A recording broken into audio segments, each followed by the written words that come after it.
कीरा का सैल्यूट सभी व्यूअर्स सभी सब्सक्राइबर्स को और जो पहली बार इस वीडियो के थ्रू मेरे से कनेक्ट हो रहे हैं। आज मैं ट्राई कर रहा हूँ इस कैमरे को, जो मेरे पास ल्यूमिक्स कैमरा है, इसको हाथ में लेके ऐसे व्लॉगिंग करने का, जो जनरली मैं नहीं करता। सबसे पहले तो ये जो मास्क है ना, इसने मतलब बड़े बुजुर्ग कहते थे कि खुली हवा में सांस लो, घूमो फिरो, ये सब करो, लेकिन आजकल जो दौर आ गया है घोर कलयुग वाला कि इसमें अपना ही मास्क खुद ही लगाना पड़ता है। और जो इंसान बीमार ना हो वो भी बीमार हो जाए, मतलब जो बीमारी चल रही है उसका तो मुझे नहीं पता, लेकिन और भी बीमारियां हैं जिनके नाम भी शायद लोग भूल गए हैं। मुझे लगता है डॉक्टरी की जो MBBS की जो पढ़ाई होती है और उसमें से और अस्पतालों में से सारी बीमारियां गायब हो गई हैं, बस एक ही बीमारी चल रही है। तो as a rider, as a traveller इसको झेलना बहुत मुश्किल था। अब कहीं ना कहीं धीरे धीरे चीज़ें खुल रही हैं, धीरे धीरे सारी चीज़ें नॉर्मल हो रही हैं। हाँ, अपनी सुरक्षा के लिए अगर आप किसी गैदरिंग में जा रहे हैं, किसी ऐसे प्लेस पे जा रहे हैं जहाँ काफ़ी लोगों से आपका इंटरेक्शन होने वाला है, तो मास्क ठीक है। लेकिन जब मैं अकेला ही बैठा हूँ तो फिर क्या मास्क लगाना। एनीवे, मैं ये नहीं कह रहा हूँ कि आप मास्क मत लगाओ, लगा लो भैया, सोशल मीडिया है। और अब मैं किसी मतलब हरकत पे जा रहा हूँ, ये तो आपको समझ में आ गया होगा थंबनेल देख के वीडियो का। तो कहाँ जा रहा हूँ, कैसे जा रहा हूँ, क्या करने जा रहा हूँ, सारी बातें आपको अपडेट करता हूँ। क्योंकि अभी तो जा रहा हूँ वो तो है मेरी बाइक की डिलीवरी लेने के लिए, लेकिन सिर्फ बाइक की डिलीवरी से कुछ नहीं होगा। उस बाइक से मैं कहाँ कहाँ जाऊँगा वो बहुत इंपॉर्टेंट है, क्योंकि उसमें आपको और हमारा साथ, मतलब मेरा काम होगा, मेरी मेहनत होगी, और जो व्यूज़ होंगे, जो सीनरीज होंगी, वो मैं आपको दिखाऊँगा वैसे ही जैसे मैंने आपको पहले दिखाई। तो बाइक की डिलीवरी तो मैंने ले ली है, लेकिन एक टूरर को, एक ट्रैवलर को जो बाइक पर ट्रैवल करता है, उसको बाइक में कस्टमाइजेशन की बहुत ज़रूरत होती है, जिससे वो अपने सामान को अच्छे से मैनेज कर पाए। तो ट्यूरिंग के लिए सिटिंग पोजीशन की कंफर्ट एंड बाकी सेटअप के साथ मिलता हूँ आपसे। सबसे पहले बेसिक मॉडिफिकेशन, जो फ़ोन का चार्जर होता है वो, हैंडल का जो दोस्तों हैंडल बार है वो ऊपर नहीं किया है, हैंडल बार चेंज कर दिया है। मतलब ये जो आप हैंडल देख रहे हो ये नया हैंडल है। जो उसमें नकल गार्ड्स आए थे, वो जिस तरीके का इनका डिज़ाइन है वो बहुत ही अच्छे हैं। ये इसकी लाइट्स दोस्तों बहुत अच्छी हैं, बहुत कूल हैं। और जैसा लोग बोल रहे थे कि एक्सपल्स की जो हेडलाइट है वो थोड़ा कम काम करती है या उतनी प्रॉपर नहीं है, तो वो एक अलग बात है। बाकी सारे ब्रांड्स की भी जो भी गाड़ियाँ होती हैं उन सब की भी स्टॉक लाइट जो होती है वो उतनी अच्छी नहीं होती, किसी किसी की होती होगी तो बहुत अलग बात है। ये क्रैश गार्ड HDT कस्टम्स। आपको दोस्तों किसी भी तरीके का कुछ भी काम अगर बाइक में कस्टमाइजेशन का कराना है और आप मुझसे पूछना चाहते हैं, तो मुझसे पूछने से अच्छा है कि आप HDT कस्टम जो है इन्हीं के ऊपर जाएं। चैनल है हेमंत का पूरा अपना। ये दोस्तों आरी के पैनियर्स हैं जो एक्स पल्स के अंदर हम लोगों ने लगा लिए हैं। जो उसका स्टॉक होता है, जो स्टॉक जो एग्जॉस्ट है वो थोड़ा बाहर निकला हुआ होता है, तो उसको भी थोड़ा कस्टम करना पड़ा है। और ये इसकी बैक प्लेट, जिस पे टॉप बॉक्स भी आराम से रख सकते हैं, या अगर मैं कोई डफल बैग या कुछ भी लगाता हूँ तो वो भी आराम से आ सकता है।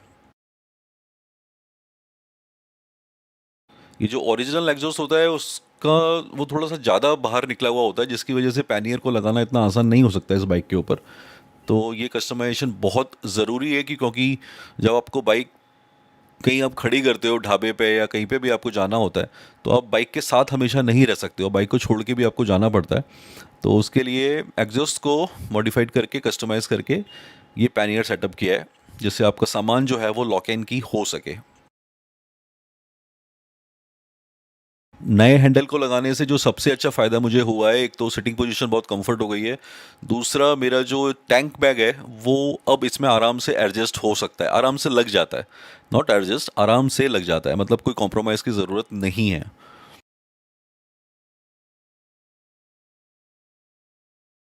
अब आप ये देख रहे होंगे कि मैंने इसको ब्लैक क्यों किया है। तो ब्लैक करने का रीज़न दोस्तों ये है कि जब ये दिन में रोशनी काफ़ी ज़्यादा रहती है, अब गर्मियों का टाइम रहेगा, तो मीटर के ऊपर जो भी चीज़ें, अगर डिटेल्स मुझे कुछ पढ़ना है, तो वो अगर थोड़ा ये ब्लैक है तो परछाई के थ्रू मैं आराम से पढ़ सकता हूँ। लेकिन जब ये वाइट था तो मैं आराम से इसको नहीं पढ़ सकता था, क्योंकि रोशनी की वजह से चमक ज़्यादा होती है। मोबाइल होल्डर इसमें इस तरीके का है कि ये फ़ोन को चार्ज कर सकता है। फ्रेंड्स, नई बाइक, नया बाइकिंग सेटअप बोल सकते हैं, तैयार है। और ये सब तामझाम आप देख रहे हो, इसका सिर्फ यही मतलब है कि जो पैकिंग है वो भी अब चालू है। और मैं निकल रहा हूँ एक राइड पे। मोस्ट प्रोबेबली जब तक आप ये वीडियो देखेंगे तब तक मैं राइड पे निकल चुका हूँगा। मेरे बेड पे भी पीछे सामान बिखरा पड़ा है। कंक्लूजन ये है कि अभी ये जो फकीरा की कुटिया, मेरा छोटा सा जो घर है, ये पूरी तरीके से मैसअप हो रखा है। और ये इसलिए मैसअप हो रखा है क्योंकि मुझे करनी है पैकिंग। और जो भी राइडर्स है शायद उनको भी आइडिया होगा कि जब राइड के लिए पैकिंग करनी होती है तो वो सबसे बोरिंग काम होता है। मेरा ये ल्यूमिक्स का कैमरा है, इसकी मैंने प्रैक्टिस बिल्कुल भी नहीं की है क्योंकि व्लॉगिंग के लिए कैमरा हाथ में लेके जैसे सारे व्लॉगर्स करते हैं तो वो हैबिट मेरी अभी तक पड़ी नहीं है। लेकिन मुझे लग रहा है कि वो मुझे करना पड़ेगा क्योंकि अल्टीमेटली इसको जब मैंने करके देखा है तो क्वालिटी बहुत सही आती है, वो चीज़ें बहुत इम्प्रूव भी होती हैं। तो मैं कोशिश करूँगा कि वो प्रैक्टिस में हाथ में लेके एनी टाइम जो DSLR से रिकॉर्डिंग होती है वो मैं करूँ। अब आते हैं पॉइंट पे हमारी राइड के ऊपर।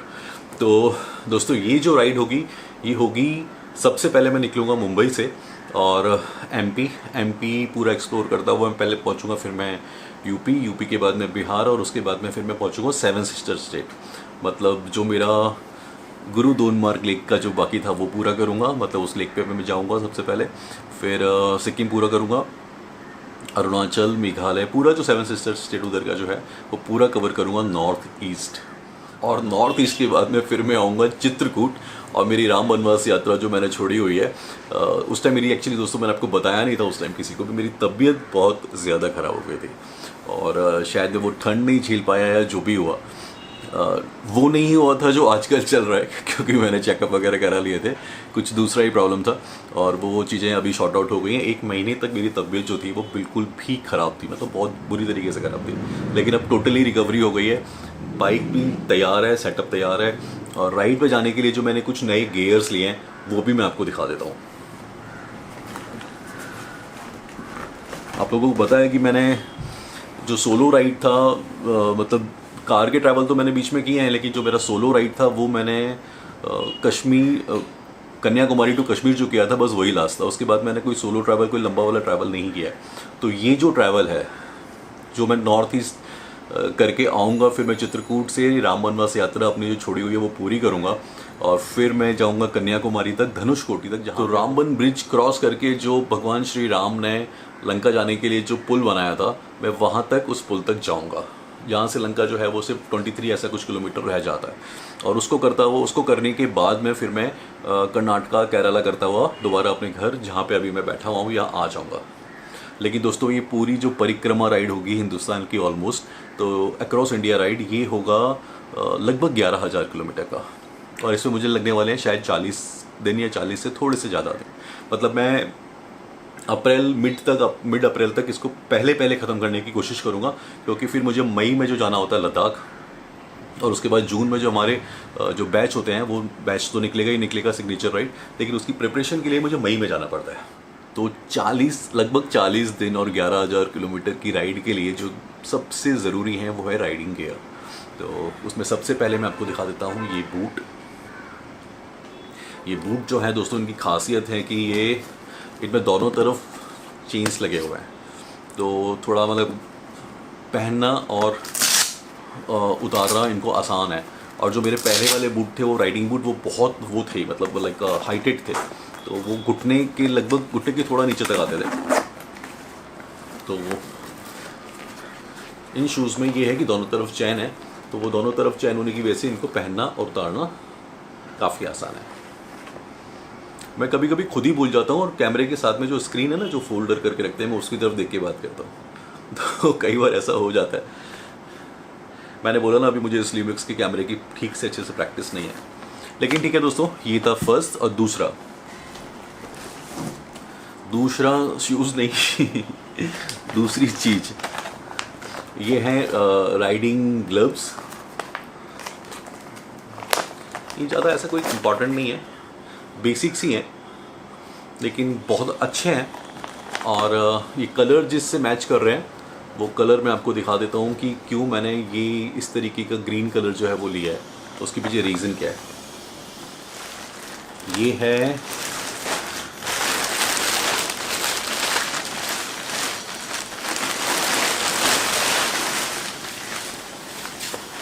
Riding jacket.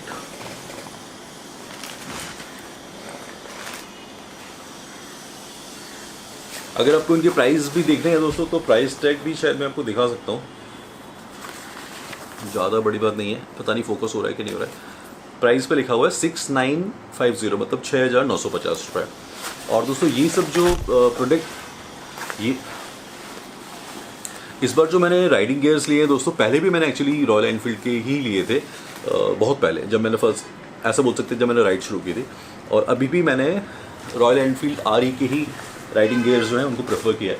जो रीज़न है उसका वो ये है कि रॉयल एनफील्ड खुद मैन्युफैक्चर नहीं करता है, थर्ड पार्टी प्रोडक्ट जो है वो लेता है, कहीं से लेता है, उनको लेने के बाद में फिर अपना ब्रांडिंग करके आगे हम लोगों को सेल करता है। तो इसमें वो बहुत एक्सपर्ट है, लाइक जैसे बाटा के शूज़ होते हैं या वॉट एवर जितनी भी कंपनीज होती हैं, तो प्रोडक्ट इनका जो क्वालिटी कंट्रोल है वो बहुत अच्छा है। तो क्वालिटी कंट्रोल अच्छा होने की वजह से मुझे ऐसा लगता है कि ये जिस रेंज के अंदर जो चीज़ें प्रोवाइड कर रहे हैं वो वन ऑफ द बेस्ट चीज़ें होती हैं।